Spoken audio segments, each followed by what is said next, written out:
All right, we are normally in the study of the story. We're not doing it today because it's Mother's Day. We're going to talk about mothers today. And it's 16 after 11.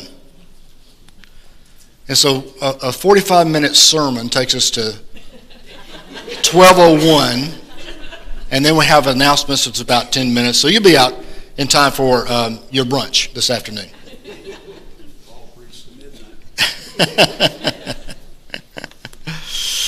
Exodus 2, verses 1 and 2.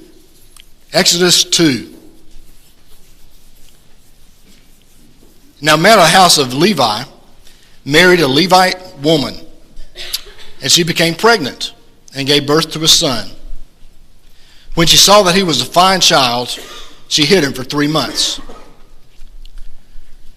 Now, if you didn't have a background in the Bible, maybe this is the first time you've ever read Exodus 2, and you don't know the story that this is alluding to, and you read that he was a fine child, so she hid him for 3 months, you might not have exactly the right interpretation. This son is fine, man. I'm telling you, he's fine. But maybe she hid him away so the ladies at church wouldn't take him and want him, or maybe it's the little girls that she was afraid of.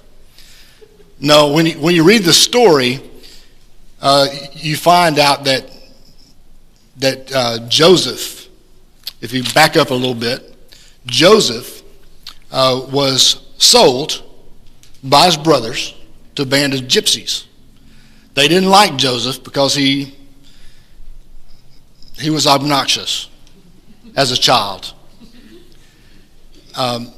But, you know, if you're obnoxious, that's one thing. But he took it to the limit. So his brothers saw him coming, and they said, we're going to kill the guy. We're going to get rid of him. They were out tending sheep. And one of the older brothers, the one that was in charge, said, let's put him in a pit, and we'll sell him. That way we can get some money off of him. But in the meantime, he's thinking about his father and how hurt his dad was going to be, and he's intending to go let him out of the pit. But he goes to the pit, and Joseph's nowhere to be found. He said, where is he? What happened to him? They said, oh, a band of gypsies came by, and we sold him. So they sold Joseph. He goes to Egypt. He's sold again. He's in Egyptian land. They don't speak the same language. He's 17 years old. And through a series of strange and wild events that we don't have time to go into today, he rises to the top, rises above every advisor, everybody in the whole country, except for the Pharaoh himself. And so Joseph is the governor of Egypt. And his brothers show up because there's been a famine for 7 years. And they're over there starving to death. And their dad says, why don't you go to Egypt and buy some grain? So they make the trip over to Egypt. And there's Joseph. He's in charge of everything. He's in charge of the grain. They don't recognize him. He recognizes them. They didn't know he's in Egypt. And they certainly don't know that he's the one in charge of foods.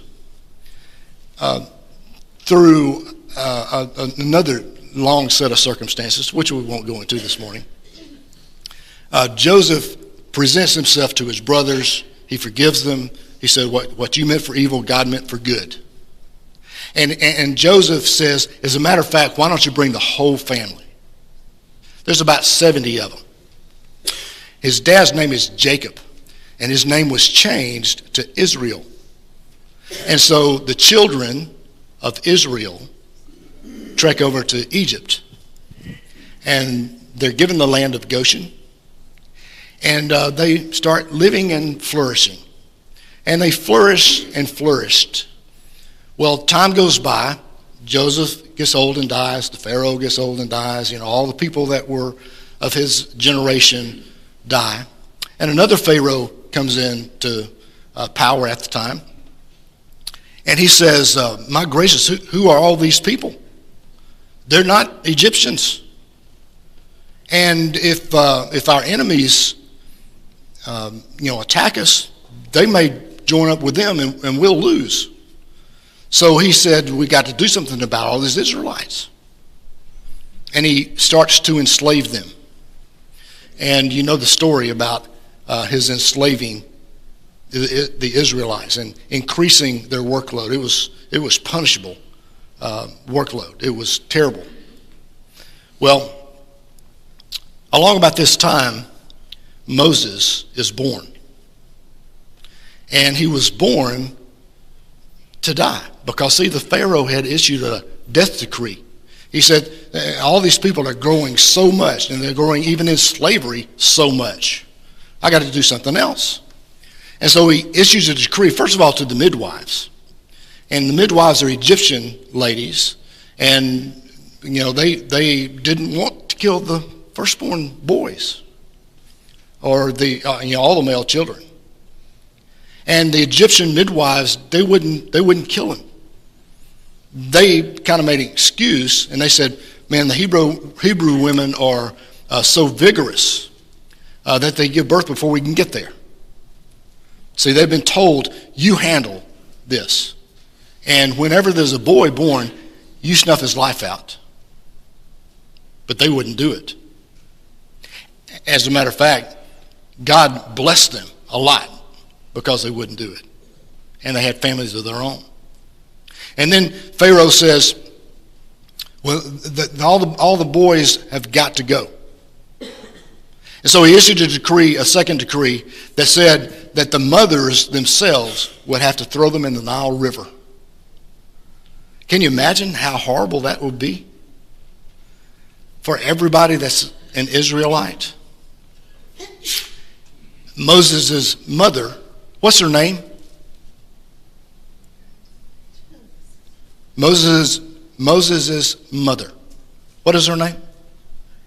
It's not the one that rolls off the tongue very easily. I see some of you really, really thinking. Your furrowed brows. His dad's name was Amram. His mother's name was Jochebed. Jochebed. Now, if I had a name Jochebed, I probably wouldn't want it written in Scripture either, so she's not in there much. But in chapter 2 of Exodus, she has Moses as a child. But she was a fantastic mother. It doesn't say much about her. It really doesn't. But we can conclude a lot of things about her when we look at her life more closely and look at Moses' life closely and look at his stepmother closely. So the first thing we notice about his mother is that she is a protective mother. It's obvious she is a protective mother. All of us would be. Everybody would be. But not everybody went to the lengths that she did to preserve her child. She made the basket and pitched it within and without with pitch, the Bible says, and floated it in the Nile River.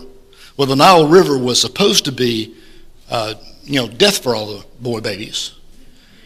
And she technically, I guess, followed the law, but she preserved Moses because her instincts were to protect her child. And we all know what those instincts are like. I remember Bernard Burroughs. He was a student at Troy State when I was campus minister up there. He's built like a fire plug. He's about that tall. He's a little shorter than me. But he is muscular as they come. I'm telling you, he is a fire plug. And he works at University of Alabama now. But back when he was in college, he was athletically built, and he offered his services, sometimes for money, to people to help them get themselves in shape. And he had a couple of ladies that were involved in shaping up, and they would run, and he would exercise them at home and everything. And they were out running one day across Troy, and they came to a lake. They went around the top of the lake, And a goose was at the lake. Bernard doesn't like animals. No, he doesn't like animals at all. And that goose came out on the road and was honking and flapping his wings at Bernard. So Bernard picked up the pace a little bit, and so did the goose.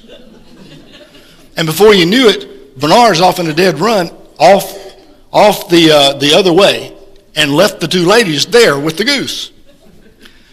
That's a protective instinct for the goose, though, because it was nesting season. And she either had her eggs or she had chicks, and she didn't want anybody to mess with her chicks. And so this goose got after Bernard. Always remember that, because all parents are like that. You know, bears are really kind of docile until you have a kid. And when there's a kid around, the mother bear is the most terrible animal there is possible out there. It's always that way. Moses his mother was a protective mother. So she had to find a way for Moses to have a chance at life. I think we kind of underestimate what she did. So instead of throwing Moses in the Nile River, she made a boat out of papyrus and coated it with tar and pitch and floated him in it. She did what she could. That's the job of all mothers. You do what you can. She was creative and innovative, and she trusted God to handle the rest, which he did. She was a nurturing mom. You might say a caring mom. In verse 3 in Exodus 2, it says this: "But when she could hide him no longer, she got a papyrus basket for him, coated it with tar and pitch. Then she placed the child in it and put it among the reeds along the bank of the Nile. His sister stood at a distance to see what would happen to him." Evidently, Pharaoh's daughter would come down to bathe at the river. And I think it's interesting that she didn't just float him out in the river and he is on happenstance to go by with the current. But she placed him in the reeds. And the reeds were right next to where Pharaoh's daughter would bathe. But Pharaoh's daughter was kind of a unique person too. And when you think about what Pharaoh's daughter did, that really equals what Jochebed did. Because Pharaoh's command was that all the Hebrew babies die. But Moses didn't die. Pharaoh saw him, and she knew it was a Hebrew baby. She saw him crying, and she had compassion on him. So Moses' mother was compassionate too. Moses' stepmother was compassionate as well. And in verse 5 it says, "Then Pharaoh's daughter went down to the Nile to bathe. Her attendants were walking along the river bank. She saw the basket among the reeds and sent her slave girls to get it. She opened it and saw the baby. He was crying, and she felt sorry for him. 'This is one of the Hebrew babies,' she said. And she wanted to do something, wanted to save him. And I don't know if you've ever thought about that or not, but her father is the one that issued the death decree. And she violated it as well as Moses' mother violated it. So she got it and said, I want to keep him. And she kept him. She was a compassionate mother. Moses had two mothers, and both of those mothers were an identity shaping. They were in an identity shaping business. They had an identity shaping love. Verse 7 says, "Then his sister asked Pharaoh's daughter, 'Shall I go and get one of the Hebrew women to nurse the baby for you?' 'Yes, go,' she answered, and the girl went and got the baby's mother. Pharaoh's daughter said to her, 'Take this baby and nurse him for me, and I will pay you.' So the woman took the baby and nursed him. When the child grew older, she took him to Pharaoh's daughter, and he became her son. She named him Moses, saying, 'I drew him out of the water.'" Now Moses' mom was named Jochebed. I don't know what she called Moses the first 3 months she had him. It wasn't Moses. And, only God could arrange it for his own mother to take care of him. His sister's standing alongside, and she says, hey, do you want me to go find one of the Hebrew women to nurse the baby for you? Well, as Pharaoh's daughter, she said, that's a great idea. And so she goes and gets Pharaoh's own mother. That's remarkable enough, but then she got paid for it. So God arranged for Moses' mother to nurse him and receive money for it. That's a remarkable way that God has of working. Whenever we're faced with an impossible task or something that's in front of us that we know we can't get through, that doesn't mean we can't get through it. Because God has a way of working things out. He worked it out for Moses' mother. He worked it out for Pharaoh's daughter. He worked it out for Moses. These two women together were responsible for shaping Moses into what he became. And I want you to notice that Pharaoh's daughter named him Moses because he was drawn out of the water. Most of the time, when they had a wet nurse, they called them, like Moses' mother was for Moses, that would be for about 3 or 4 years. And the Bible says that she brought him back to Pharaoh's daughter. Brought him out, I don't believe that means that she kept him apart from from Pharaoh's daughter, for 3 or 4 years. I'm assuming that she kept him with her. But what happened in that 3 or 4 years is remarkable. And it shows the power of children to learn everything that they need to know. Because she was a Levite and her husband was a Levite. You notice that Aaron is not mentioned. But Moses developed faith during that time. He developed a sense of identity with his people during that time. He identified, as a slave, because you know that he was brought up in Pharaoh's household for 40 years. But he still had faith. Well, I wonder about the faith. He wouldn't have gotten it at all in Egypt. You can imagine that he would not. But several people in the Bible times, and Joseph is one of them, had strong faith when they're young. Moses developed that kind of an attitude. He learned that he was a Hebrew, and he learned about the God of Israel. And his mother kept him. But Moses' mothers had a purposeful love too. Because Moses, it says in Hebrews chapter 11, verse 23, by faith Moses' parents hid him for 3 months after he was born, because they saw he was no ordinary child. And they were not afraid of the king's edict. By faith, Moses, when he had grown up, refused to be known as a son of Pharaoh's daughter. He chose to be mistreated along with the people of God, rather than to enjoy the pleasures of sin for a short time. He regarded disgrace for the sake of Christ as of greater value than the treasures of Egypt, because he was looking ahead to his reward.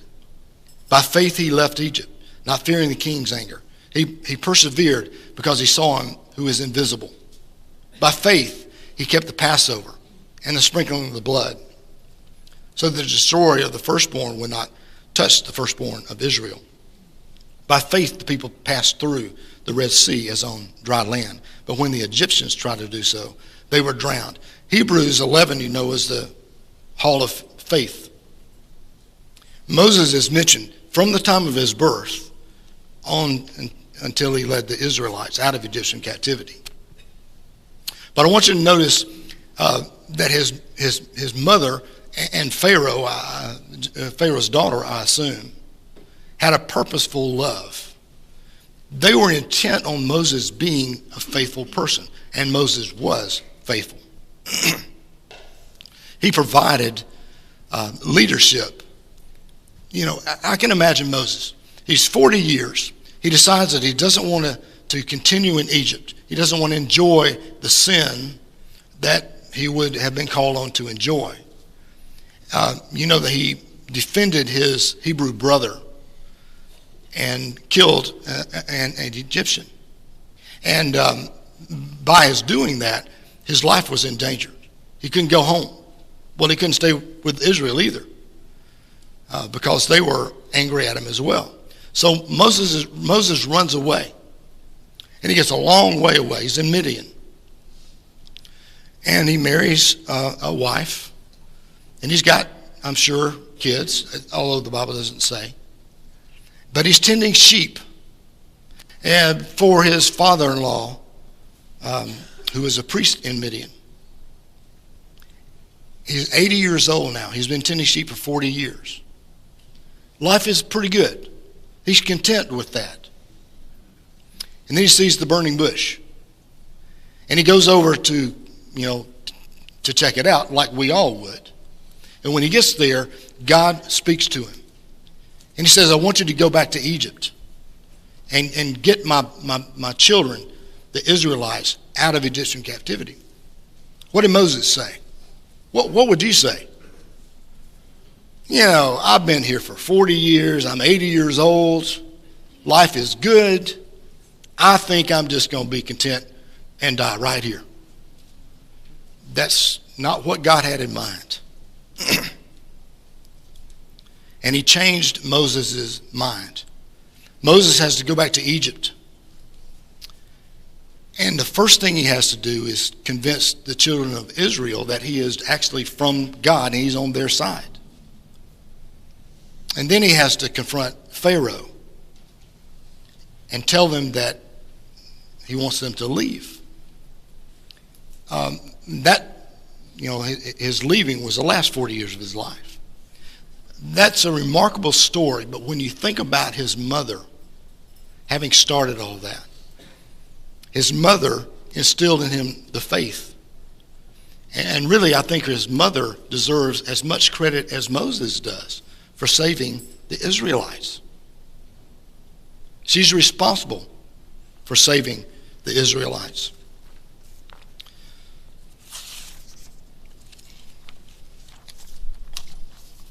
Frederick Nolan is the name of a Christian. He was in North Africa during a time of persecution. I guess it was about in the 70s. The Muslims had taken over, and they were not very kind to the Christians. And they were chasing Frederick Nolan, and they were going to kill him. And Nolan was out in the countryside running from them. And he found a cave that had a real small entrance. And he buried himself in the cave. Well, the soldiers were behind him, and they were checking out all the valleys and all the hills and all the stumps and the caves too. And when they came to the cave, a spider had begun to weave his web, and he weaved it over the entrance to the cave. Nolan's on the inside and the soldiers on the outside. And they were just starting to go into the cave, and one of the soldiers saw the spider web. And said, there's no sense in checking that because we know he's not in there, or he would have torn the spider web getting in. And so they went on. And Nolan escaped. And thinking back over that several years later, he said, where God is, a spider web is like a wall. Where God is not, a wall is but a spider's web.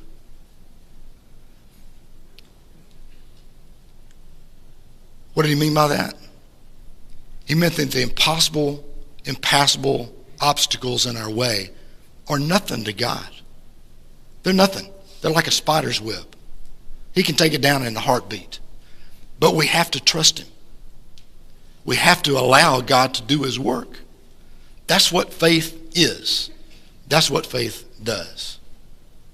We can take a lot of lessons from this story, and I didn't explore all of them, obviously.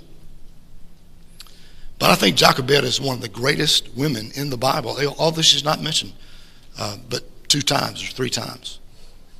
But I think she has done her deed, and we can recognize her for the great mother that she was. If you have a need this morning, whether you're a Christian, whether you have problems and struggles that we can pray for, or whether you're not a Christian and would like to be, please come as we stand and sing.